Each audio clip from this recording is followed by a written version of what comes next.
All right. Good morning. Happy Sunday. Officially, good morning and welcome to the Market Watch Group Sunday Market Insights. My favorite day. Fresh coffee. The chimp's asleep in the cage. Here we are, relaxing at the computer, just the professor. My name is Scott. I'll be your host. Dan, it's either been a little bit or you're new. I can't remember which, but I think it's welcome back. Anyways, it's good to see everybody. Please remember, this is for education illustrative purposes only. We don't give recommendations to buy or sell any security or financial product. We're not brokers. We're not advisors. Yada, yada. Today's agenda, market posture. The calendar, the news, of course, the speculation on the news. We're just kind of like talking it through. I'll tell you, like, we're going to do our normal. You knew. Second time attending. Good. I'm glad sometimes my memory is terrible. Admittedly, and we have a couple of Dans, so I'm like, I don't know, but yes, I'm glad I got that right. Glad to have you. We're gonna do our normal routine, but we're also just gonna throw some spaghetti at the wall and see what sticks today, because it's like that's the market. We're near zero. I mean, it's dropped. We know that we're kind of like, what are the possibilities from here? And we keep saying one of those possibilities is that V. Where it's like all of a sudden they're like, we won the trade war, no more tariffs, and the market would be like, hoorah, bam, and it takes off like a rocket. So, we want to be thinking, and that's part of what we're going to be talking about is our quote unquote markers, the markers that like, if this happens, if that marker hits, then what? So we want to have in the back of our mind, what kind of news and then ultimate market result. We've seen the market give us bullish days with volume. It's not that, right? It's not that. We've seen plenty of those. We see one and then boom, boom, two more selling. We see one, boom, selling, one, boom, boom, two more selling. So we have to have like a pretty clear idea of what would be different. That would be like, oh, look at this. Which is why I think it's not going to be one day. It's going to be like day 3 where you're like, okay, maybe now I'm going to, and it'll be interesting because you might be taking profits just to keep some from some early bulls, tightening stops, putting on new bulls all at the same time, and then closing quickly. You might be entering bearish trades at that same time. So if you're doing all of those things, what's something we might be thinking to ourselves? Probably not going to be doing a lot of any of it. Right? This is not that market where you're taking a lot of risks. This is the market where you're taking a lot of paper trades, practicing a lot of things, learning, testing, observing. There's opportunity. We've seen it. We still have it. But we all have said the same thing. We are very disciplined in this market. Right? Eyes wide open, both hands on the wheel. Yada, yada. Okay, that's my soapbox moment for today. So economic calendar plus spaghetti on the wall session about news and what mights and things like that. Sector searching. It's really, I should change that to sector search identifying or something. I'm going to change that up. Because we're really not running searches, but we are saying, hey, what searches, what sectors? We decided to bring up our most recent drops and regression in market posture caused us to want to search through consumer staples, non-discretionary, which is a more defensive oriented aspect of the market, right?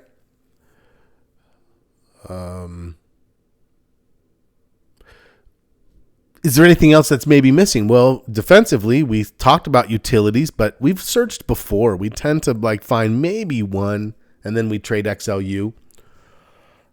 With healthcare, that's another one that we've seen a little bit of strength, and we added GILD to the list, Gilead. That's a strong looking stock. We'll see that today. So when we think about sector searching, really what we're going to do today is, are there any sectors that on Tuesday we should go in and say, let's take a look? As we think the dust that we're in, the corrective dust that we're in, 10 to 14%, right? NASDAQ's, actually, I believe that we should look at the Russell again, because I think the Russell's maybe at 17% off highs. It hasn't got to bear market yet, but it is not that far. We'll do some watch list maintenance. We'll put together now, when we do this week, we're going to have 2 lists. This week I have 2 note cards. Yes, 2 note cards indeed. One of them is a bull note card. One of them is a bear note card. And you might think, you don't really have note cards. I literally still have like a little dry erase board that I would like write watch list on and keep at my desk. I like to keep it old school. It's a good thing Miguel's not here. He'd probably be mocking me. Oh, let me check the waiting room. Okay. So this week's opportunity list, we're going to have 2 lists. If you're comfortable trading bearishly, there will be something for us to be thinking about. If you're not comfortable, but you think I want to be, you should be like, your paper trading account should be on fire with activity in this market. I'll tell you that right now. Just whatever you think, put it on, make some notes, learn. And then at the end of this, when our market posture starts to recover and we're like, hey, we're starting to see these conditions that we're like, this is where we open up our risk and we take more risk and we take more trades across more sectors, yada, yada. Then you're like, reset the paper account, start over, or you even do that and move into a live situation where you're like, I've definitely had plenty of times where, as I'm working with someone one-on-one, I counsel to wait for the posture as part of conditions for live trading. So something to think about. All right. And lastly, trading plan section of the week. To celebrate Dan joining us, we are going to start with section 1 this week. And it's also the start of the cycle. So anyways, yes, we are back to section 1. For everybody, myself included. Even if it's just 30 minutes, those of you who have been working on your plan, take a minute, go through it. You'll be amazed. Where you're like, oh, I think I would word that differently now. Right? I think I would say that differently now. I think I would add something here. It doesn't have to be where you're like, oh, I'm grinding hours every week on my trading plan. The first pass, it's a little bit more work because it's the first pass. You're defining it. You're defining yourself. You're defining your plan. Your second pass, you're refining. Define, refine. Your third pass, you're polishing. After that, it's just an exercise of, am I continuing to translate observations and experience into my trading plan? Am I forcing myself to look at my analytics to see if there's patterns that I want to then translate into some type of different rule? Everything you're doing from your record keeping to your trading plan, I tell people that's the last 15 to 20%. Reading books, paper trading, attending seminars, coaching, that can get you about 80 to 85% of the way, right? You can learn some theory, you can learn about everything, you can practice, right? Just like you would say, flying a plane and learning to fly a plane. Imagine if the ultimate goal was to be a fighter pilot, because that's kind of what we're going into the jungle. It's dangerous. It's, so there's, simulators and everything like that can only get you so far. And then what? Then it's about experience. It's about hours in this, right? Then it's about what you're doing and how you're translating it, developing your own style. So I promise it's worth it to join us for this trading plan exercise from week to week, even if you're only doing like 30 minutes, an hour. That's it. Okay, let's go. Let's get to it. I'm going to fly today. I say it every week, but I promise you, I'm going to be fast this week. How's everybody feeling? Question number 1. Question number 2. Is that how you wanted to feel? A lot of people don't go that next step. I learned that from it was actually from a youth sports psychology book. I bought it for my son recovering from an injury when he was in high school. And the question was, how do you know if the professor or the chimp is at the computer? They said 2 questions. Number 1, how do you feel? Number 2, is that how you wanted to feel? Yeah, if you're like, I'm scared. No, nobody wants to feel anxious, scared. No. So we have to be careful. What's going on there? Heightened. Right? So there you go. Bob Rowland. Father was a fighter pilot. He's stay on the ground. Luck's all used up and then some, I'm assuming. That's amazing. Very cool. All right, let's hit it. A few things have happened. We've been prepping for this, right? We've been prepping for this. Long term, remember that last week, where's my drawing tools? Last week, we already downgraded based on breaking that red line to the downside. Well, conveniently, we have another red line right here. That's going to help me. I'm not going to do anything until I see how it reacts around that. We didn't get this far, right? So, okay. Long term is still stable enough, right? This could easily move back into a prior long-term uptrend pattern. And so we don't want to overreact knowing that the market absolutely does. That's actually the concept that still has our short term slightly positive.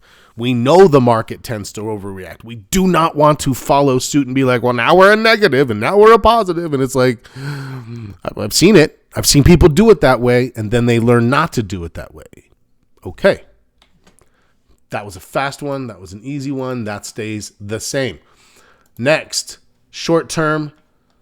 Remember, this is a 3-point one. And if you're new, please watch the intro video so that you can know where all of the resources are for you, where you can download your version of this. You can go get the history. You can watch a 10 to 15 minute video on each of these 6 components so that you can dive into what are we doing with this? And essentially what we're doing is orienting around this so that we can have a archived record of how we interpret the market, so that when we actually want to go back and learn, we can do it. Because if you think you're going to look back a month, 2 months from now and really remember what you thought about the market, you're going to be influenced by hindsight bias. As you look at the charts now, knowing what happened, you're going to go back and be like, oh yeah, I was bullish. I don't know what happened here. Versus now, when you have a record, you can go back and be like, oh man, I was a little bit late. It moved so fast, right? You can see, and that's where you find your connection. Anyway, okay. One quick soapbox moment onto the short term.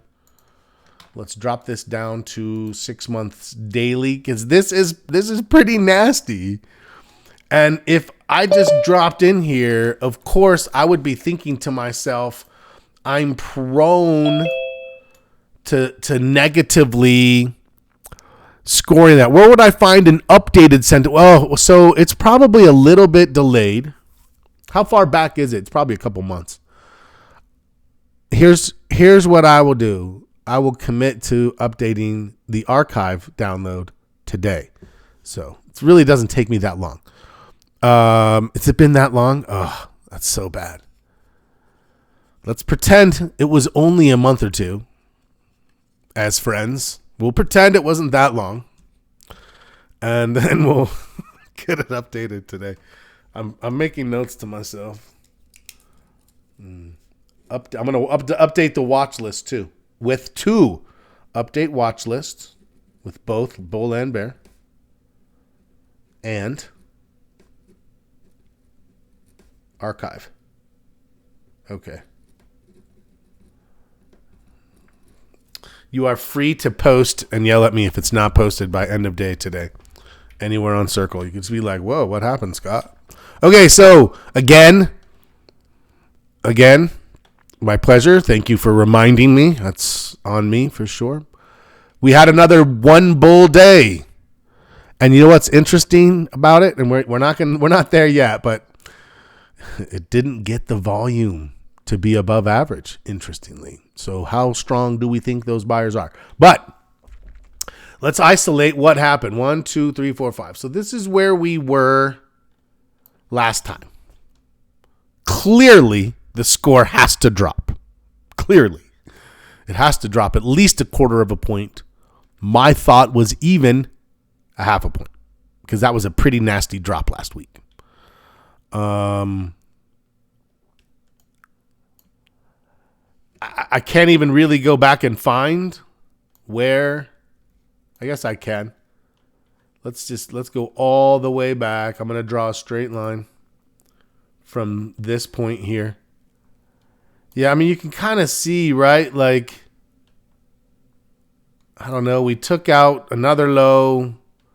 We took out this low and this low. I'm leaning towards a quarter of a point. I want you guys to tell me if you think that's so it's at least a minus 0.25. I'm leaning towards a minus 0.5. So this is where it's a funny thing because you guys influence my posture. So like right now, literally, I love it. A, B. A or B. So A, I'm going to drop it by a quarter of a point. Now let me hold on before we do too much. Hold on. I want to make sure that all the information is out. I am a 0.5. So this is either going to take me to a 0.25 or to a 0. A takes me to a 0.25. B takes me to a 0. So when I open it, the rule is first 3. So you're just going to tell me A or B, and whoever gets to if the first 3 A's or the first 3 B's, bam, it's over. Bob Rowland started it. It's open. A, B, A. The A's have it. Boom, A's. The A's smashed it. Look at that. Bob Rowland started it off. El Jago, Greg, Kami, love it. That's how you run an election right there. I'm just kidding. That's how we run our voting process, which means we only are going to drop it 0.25. So it got hit. I'm going to take it down. And remember, our thought process here is we don't overreact. We don't overreact when the market likely maybe is part of the thought process of what we're trying to do in that vein. So, okay, I thought it maybe was going to go down worse, but it's not great. It's not great. Nice. Love that one. Thank you, participants. Let's go down to, let's talk about it for 1 second. Yeah, so we're at 1, 2, 3. I think it was 18 days from here. 1, 2, 3, 4, 5, 6, 7, 8, 9, 10, 11, 12, 13, 14, 15, 16, 17, 18 days. 18 days on the SPY. Then 4 of 18 are buy days. 0 of which still have a follow-up day. So that's one thing we're thinking about going into next week is, do we get that follow-up day? Do we get bullishness? Now, for me, I'm going to take this. If we open under this, it's actually, let's say we open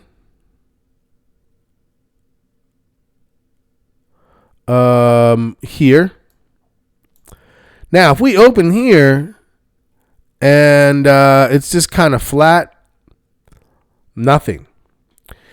If we break above this by the end of the day, if that's what we see, that would probably be enough for me to want to put on a bull trade or two in order to see, does this actually become some measure of a, right? I mean, if we got a V, for me, it would be to about right there. I'm not thinking V to here. Like, that's just, we're not thinking a V back to old highs. That's not even in the, I'm not thinking that, at least right now, without at least some measure or two of consolidation, little bull flags along the way, right? When I say V, I mean like it's a straight shot. I do think that if we got some good, favorable news, especially around tariffs, something like that, it could take that shot all the way up to that point.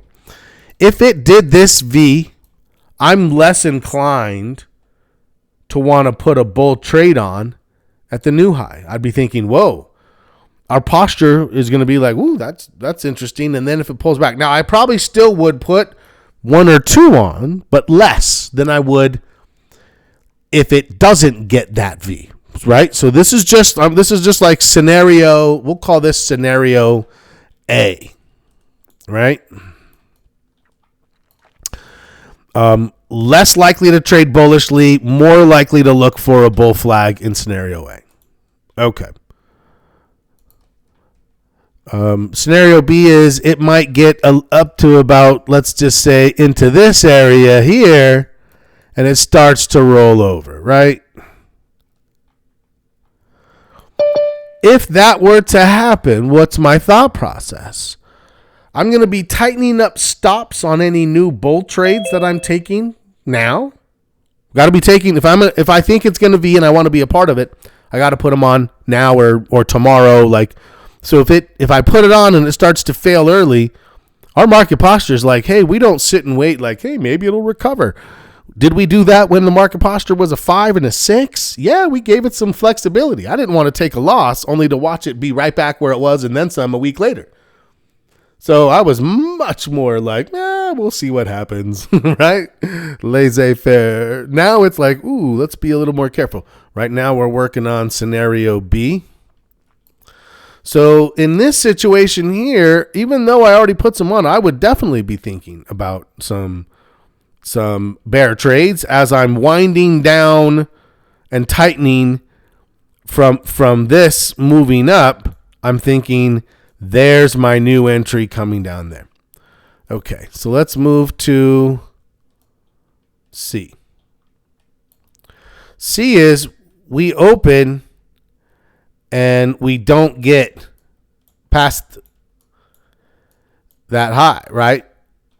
And our flag is a sideways flag, not an upward, right? Flags don't have to go like this. They can sometimes go like this.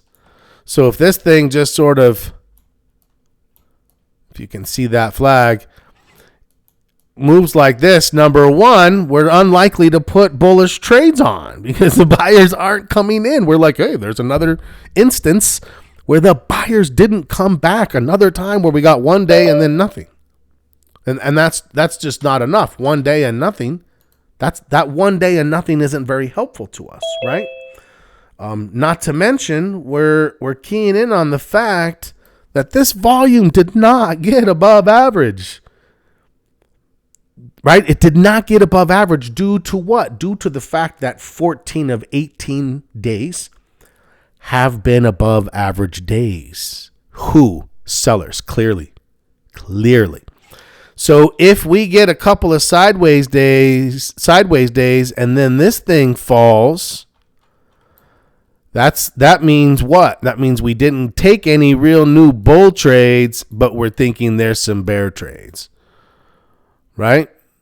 That's scenario C, and then let's put one more, like what might be a possibility. Let's make this a pretty little pink color. This is D. It's not too off from B, I guess. Sorry. Hey, Glenn showed up. Welcome, Glenn. Good to see you, my friend. D is we gap down something, right? We gap back into this area down here, and then we're either thinking about it gaps and goes possibly sideways, or it gaps and it sells from here, right? So scenario D is a much more bleak perspective where there's not any follow through from Friday's buying day. That's how I see some short-term possibilities. A, B, C, D. Now, A and B both take the same first path, you'll notice, which is if we get a bullish day tomorrow, whether it opens a little bit below and moves up, whether it opens above and holds, those two scenarios would be more around path A and B. If we open under Friday's close, right, inside of Friday's action, that puts us more likely to be in path B and C unless we get, right, if it breaks out, then it moves it to A and B. But if it stays, it could still probably be B and C, right? And then we're thinking more along those lines where it's like there maybe would be a bull trade if things got bullish on Tuesday, but we're less likely at that point.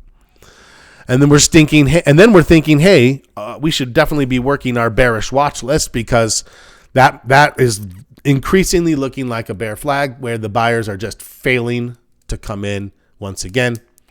And we know that bad news is right around any corner you look right now. And then we have scenario D, where if we gap down Monday morning, and here's the deal. Look, we'll be able to. I'm gonna take a picture of this. Hold on a second. Print screen. Paint. Boom. Okay, we're going to revisit this picture tomorrow morning. I kind of love what we're doing here. Like this, what do you guys think? Does this make sense? This A, B, C, D path? Like we should be thinking what exact actions will we take based on what exact things we see as the market transitions into the open on Monday. Thank you, Keith. Sound enough. I appreciate the validation. Okay. So D's a tough one because it's like, do we initiate trades early on D? Was that 1 day consolidation enough? And you can see if you had taken trades previously, but we also have to recognize we're at the bottom of a long-term trend. We hit that 10% mark. I think we're all kind of thinking, and let's recognize it for what it is. It feels a little bit like one of those due for. We're due for a, right? You've been tossing a coin and you just had 10 tails in a row. And you're thinking we're due for a heads. It's still 50-50, but right? Anyway, okay. We already scored it. So we know that this is 0.25. Let's move on to volume. Volume does not look good. What are the gray bars? John, I'm going to show you what a great transition. Thank you for the question. Much appreciated. What are the gray bars? And you'll notice I'm not going to add a gray bar here. These gray bars are just a drawing tool. It's a rectangle. Right? That's all that is. And it just shades it in. Now, if this had been above average, I would have duplicated it, moved it over, and then there's another gray bar. But I'm going to delete that because it didn't. So every one of these that is above the green, I put that on, and then I also come in here. Now, right now, you're like, they all have it. True, but that's not always the case, right? If you go back in these periods of times, it's just nice to have a record where you can easily look back and be like, oh, yeah. So you can see in this period of time, there was no real selling pressure for us to be concerned about. It made it easier for this to go up. Now, however, we need a sell. No, sorry. Sell. Let's talk about it. Definitely the first one here. We were at this point. The next day we're at this point. That's definitely a sell. So we're going to put that there. That's the sellers win the day. The next day we ended here. So again, the sellers. Whoops, did I not duplicate it? I activated it. Come on, Scott. Come on, Scott. Get your shit together. There we go. Sell. This one here, Steven, he preempted me. He says, I'm trying to give buyers as much as possible. Okay, Steven, we're gonna get technical, okay? That is where nope, I don't want that color. I want blue.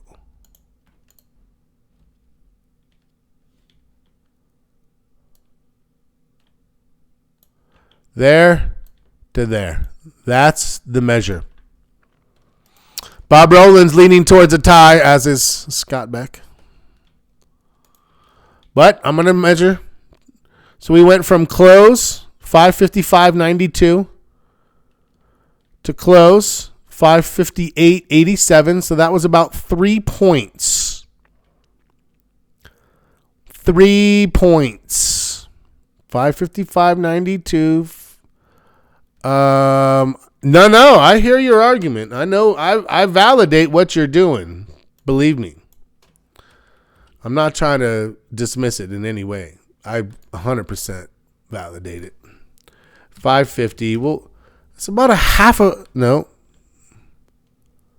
3 points. 0.5%. I mean, 0.5%'s not a bad day, right?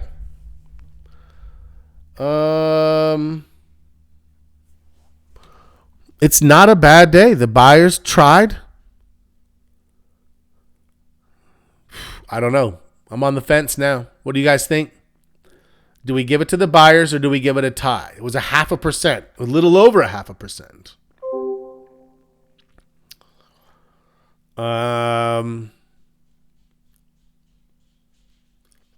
Tie. Okay. Stevens for the buyers. Anyone else want to make a case for the buyers? I've got Bob Rowland for the tie. Kami for the tie. You guys know the rules. If one more person comes in for the tie, it's a tie. Oh, there it is, Keith. Sorry. Steven gave it to the buyers. We are not. Steven was overruled. So I don't even have a tie one to use. So I'm going to activate this one, duplicate this one. I'm going to move it, and then I'm going to change it to a T. I'm going to change it to a T. Okay.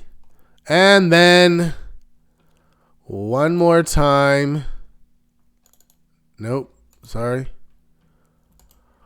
There was a lot of activity last week. One more time. What did I do there? Oh man, I'm a mess today, you guys. You go there. Activate. Nope. Duplicate. Oh my God, Scott, you've got to be kidding me. What are you doing? What are you doing? I don't usually struggle this much, I promise everybody. Okay. Let's count it off. Sellers have 1, 2, 3, 4, 5, 6, 7, 8, 9. You guys, 9 selling days with volume is just outrageous. It's outrageous. The buyers have 3. We are 9, 3, and 1. Sellers, buyers, ties. I gotta crank it down one. The good news is this over here next week is going to get stale and drop. 2 of 3 will be out of there and 1 of them will be stale. So that's going to take this down to 6 next week. That alone, without any increase in sellers, will actually this would actually bring us back to a minus 0.5 organically. So all hope is not lost. What does this long-term what does the stochastic flatline mean? It means we're very, very much oversold. The stochastics is not built to it's been at zero for a long time, which a lot of people like when stochastics ride the upper zone, it tends to mean more bullish. So how would we then reverse that?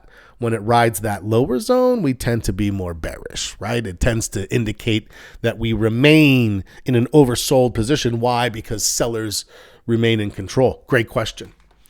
Okay, so yeah, I'm gonna drop my score. I'm gonna drop my score. Though, let me be clear, John.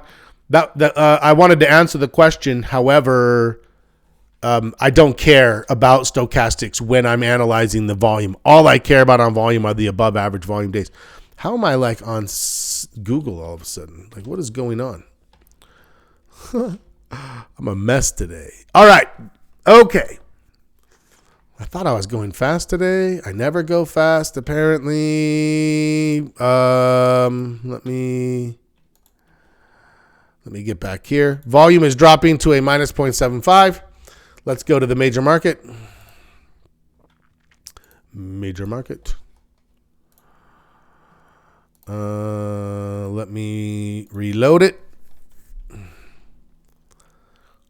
Let me make sure I'm all the way over. Okay, now I want you to notice. I want you to notice that this is significantly oriented itself differently than what we've been noticing on this time frame. Now that we have this correction, who's on top? Dow. Bam. Instantly, that feels defensive. Just instantly defensive on that perspective. Who's at the bottom? Russell. Who's second worst? NASDAQ. Right? Money has flown out of. And it's not like we're like, what? What's happened? We're a zero on this score. We've been seeing this happening over the course of weeks. It's not like we're like, what? You say money's moving out? Of course, we've been noticing this already. What I'm saying is, I think we're about to get into a negative score where we're like, defensive has now shifted to the flavor of the day. Here we still have NASDAQ holding on, but the Russell is just in a bad way. We already knew that. We're going to go check if the Russell's close to a bear market level. Oh, and then all of a sudden, what do we notice here? Dow on top. Yeah, I believe I'm taking my score negative today. Let's just go finish at the 22. Tell me where you're at, everyone. Anyone go negative? And on this last one, what do we have? More of the same. These two guys, Russell. Negative 7.5. Woo! Well, you're more negative than me. I'm a negative 0.25. This is my first foray into negative, but I am negative. So, negative 0.25. Clearly, the appetite for risk in this market has waned and is now oriented negatively. Keith says he's a minus 0.5. I'm a minus, Kami same as me, minus 0.2. Yeah, look. I this is the thing, right? I want you to notice this is not us like, hey, what do we think here? This is just evaluating this and saying, how do I see it? I see it. It's hard to see it anything but negative. It's just how negative. Okay. Ooh, it's getting bad in here. Do we break negatives or do we go to zero? Is anyone negative? Steven, did you get to negative on your total score? Or are you already there? Maybe you've already gotten there. No. Anybody get negative yet? We're right at that precipice. I got to tell you, it's so interesting because this last week is when they literally were like, okay, the S&P hit a correction. Back in 2023, in October, when our posture dipped negative was the exact week that they're like, okay, this is a correction. It's consistent. I'll tell you that. We are consistent. So anyways, all right, let's see. Sector rotation. It's hard to find anything to be too excited about right here. I don't know what this ad is for. Let's refresh this thing.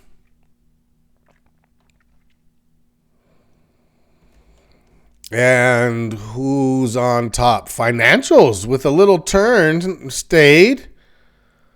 Comm services trying to hold on. Discretionary. So it's like on this 200, there's like remnants of growth, but they've all taken such an enormous drop that we all know it's like whatever chart we look at next is going to have a hugely different perspective.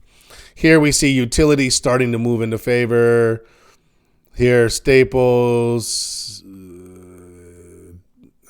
industrials dropping, healthcare. I mean, we're not getting a great read from the 200-day. I don't know that it's contributing much.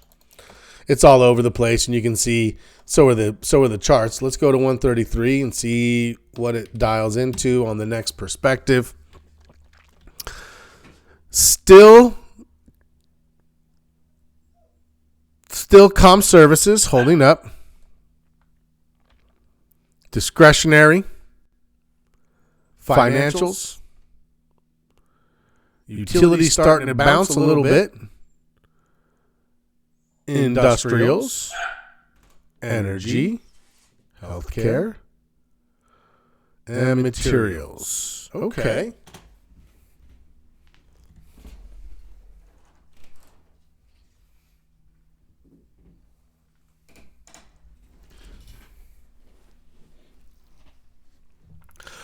Yeah, this one's tough to read, right? I mean, we still have growths that are kind of in these positions, but when we drop down, I think it's going to be a stark shift in our reality. Yeah, it sure is. It's like those longer terms just keep the remnants of the prior bullishness. Healthcare.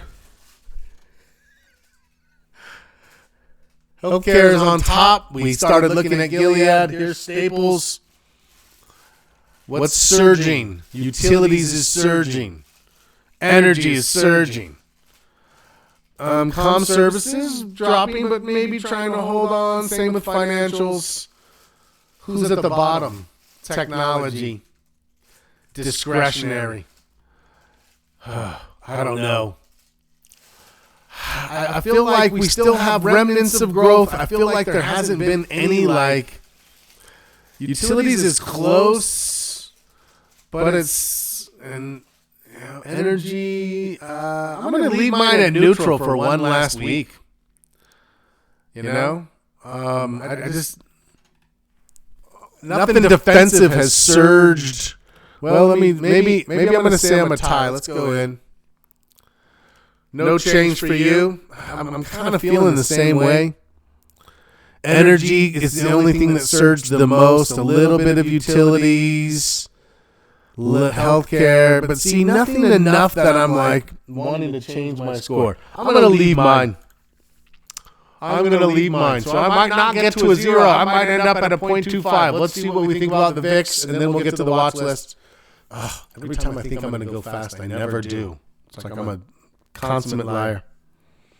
VIX. Clearly, we're scoring it worse. 1, 2, 3, 4, 5. But what's interesting, this is our mark. This is where we were last time. Okay. And it definitely busted to another higher high. It even took out these old highs here. But we've already recovered quite a bit. And you're thinking, hey, that's good. The only problem is we did not get much action for that. Right? We got all of this decline in market fear. And how much improvement in market did we get? Minimal at best. Even if you look at like this back here as kind of like a flaggy type area, this to me, I mean, maybe if you thought the same thing here, I'd still say we're in a dangerous spot. that if this thing turns, this puts us in path C or D right here. Definitely D, maybe C and D, right? For us to hope for path B or A, it's either going to continue dropping or it's going to do something like this and drop some more. That's a nice confirmation during the week. If we get a lower high during the week, this week, and you're like, hey, should I be thinking that feels pretty bullish? Yeah, I'm going to be thinking that way. That's going to orient me towards wanting to put on more bullish trades for sure. So, here you can kind of see what do we think might happen? What are the markers? But the fact that we got up there, we have to score it, right? So I'm going to drop another quarter point. It did come down quite a bit. We're still low 20s. But if it bounces from here, that's what's going to turn me negative. I'm only going to go down to 0.25. There's my final score. I'm a 0.25. It's been a pretty nasty last 4 weeks from February 16th until now. The last month has been obviously very difficult. It's taken us where we thought we might hang on to a remnant of a bull, and no, we're now going to have to fight our way out of this. So, okay. Close to the same overall, but through different paths. That's not uncommon, actually. What Steven just said is he's also a 0.25, but he got there a different way. Now, should he or I try to adjust our scores to be closer to the other? Neither. He should not adjust to be closer to me, nor should I to him, nor should you. You might find from week to week that you're like, did I overassess this? Great. Make a note. Next week. What was it a year ago? A year ago at this time in March and February, it was beautiful. Let's go back. So last year at this time in March, we were sevens and sixes, and it wasn't until over here in April that we had any even hint. We had just a little consolidation in April, and then right back on the swing of things into those fives. Beautiful. It was a much better time to trade. We were much more bullish.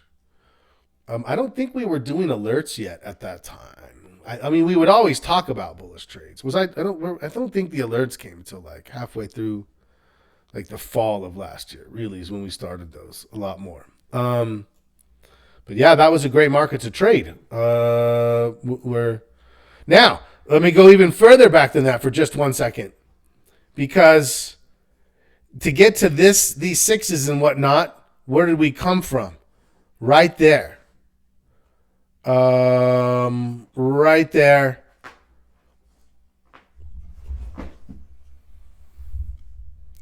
You can see that when we actually, there's that time back in October that we hit the negative, and then we bounced, and then we were a 2, and then we were a 3, like boom, fast, right? That recovery, and then and that was it. So as we hit that point, that's what we're looking for.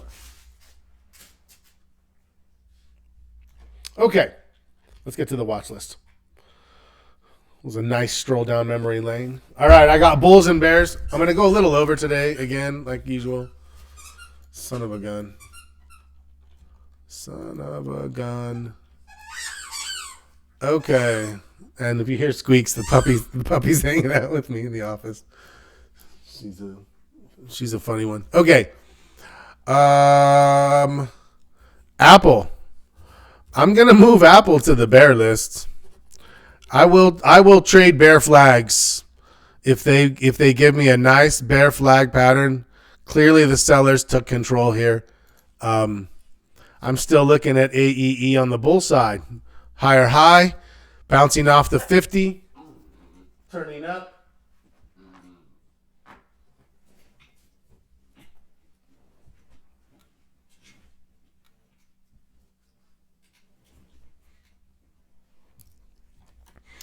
Yeah, I still think that has some opportunity.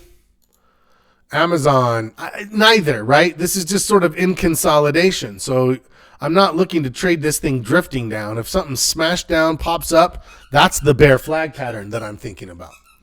Baba still has more of a bullish orientation, in my opinion, and could potentially become a breakout trade above this.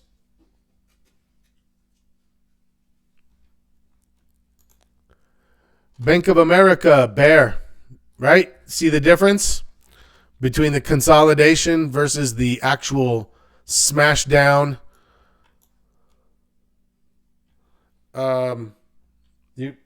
No, it's just a quick pause. I'm making sure that the dog isn't getting into something it shouldn't. Sorry. BAC down. BX no. Caterpillar. I'm actually looking Caterpillar more still bullish. I still see this as having the ability to complete this pattern. Okay. So there's some interesting differences here. No, consolidation, CLS, not enough. CME, still bullish. Cisco. I'm actually moving Cisco more bearish. There's some right. It went down hard enough and fast enough that if this thing comes under here, we could be looking for some downside momentum. Delta, bear flag. Dow, it's bear flagging. Duke is still bullish. We know utilities doing well. Fastenal, I'm going to put still on the bullish side of things as it had that bullish breakout and trying to hold a new higher low. FHN, I'm going to have on the bear side. Woo, the lists. I've got 6 on one, 5 on the other. Pfizer would be more on the bear side. Tell me if you disagree with any of these. Flex, bear. The sellers keep driving these things down. Fox, I'm not going to do either one. Oh, sorry. I've lost my moving averages. Again, I don't know why that happened. Let me put these back on real fast.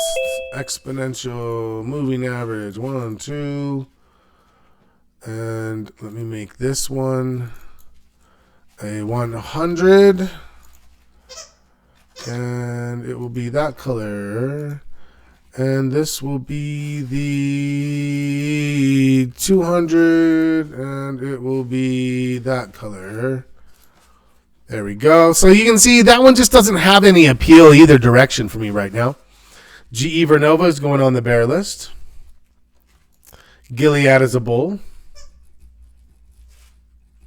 Ooh, I'm so excited. I mean, I don't love that we have to have 2 lists. I'm going to put gold still bullishly as a inflationary protection trade. Google, neither.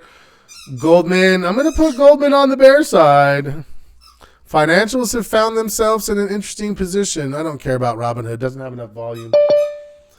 Oh, I'm so sad. I think Sandy is on daylight savings shifts. Hi, Sandy.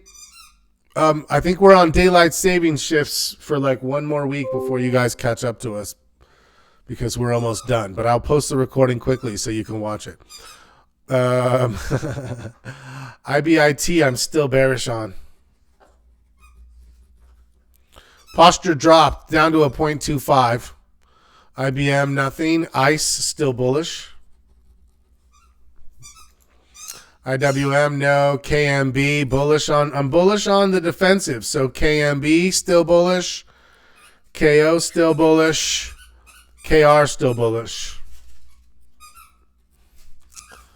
MasterCard, not enough either way. Meta, not enough either way. I'm going to put MS on my bear list. Morgan Stanley, Microsoft, neither. I'm still bullish. We got a nice recovery day. Nice to see that. Glad to stay in some of it. Netflix, I'm neither, but more bearish than anything.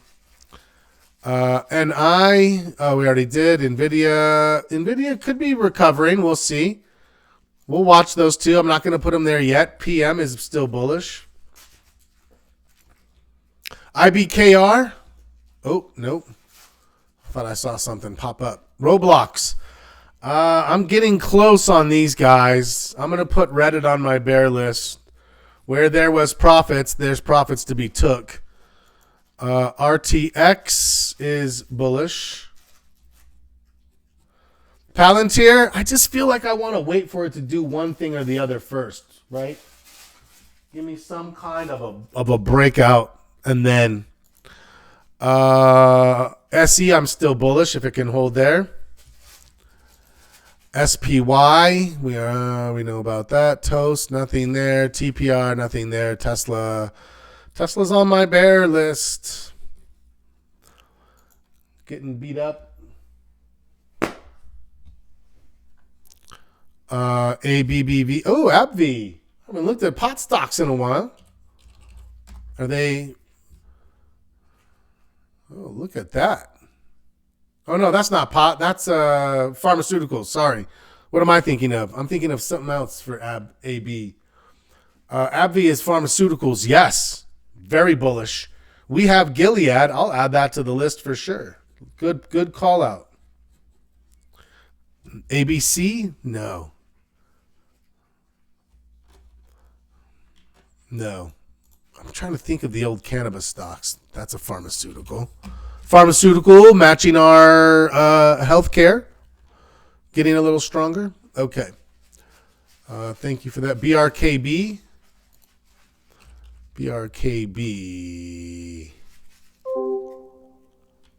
Let's see. Where are we at? Visa. Nope. VIX, we know. Walmart.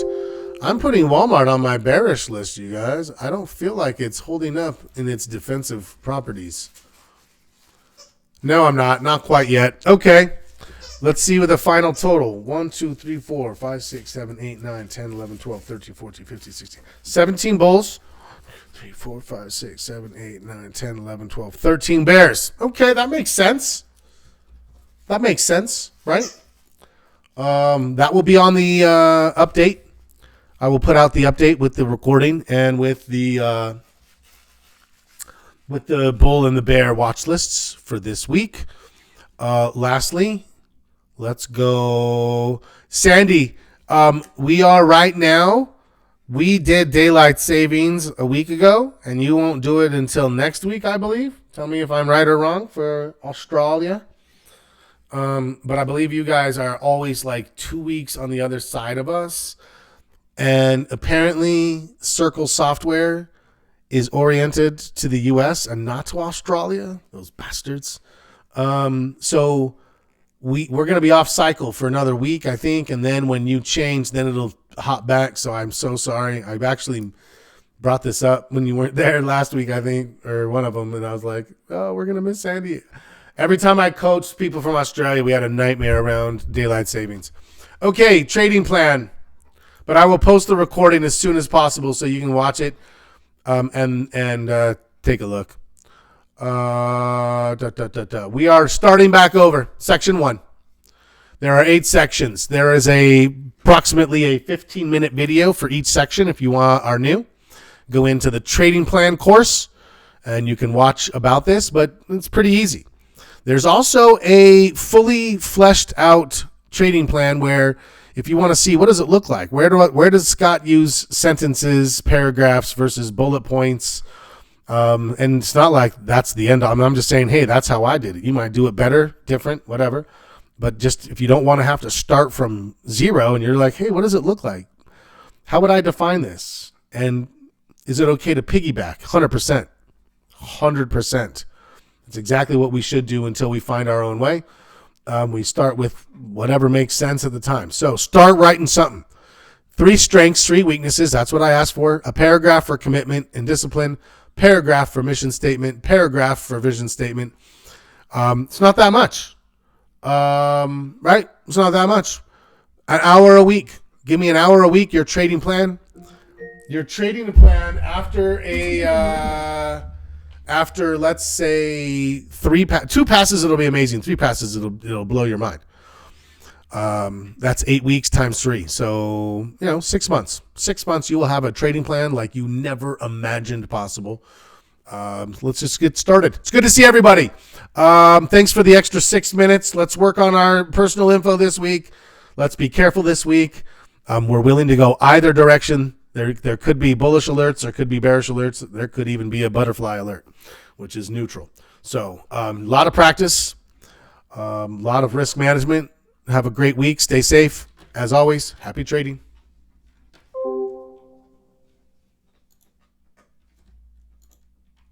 Recording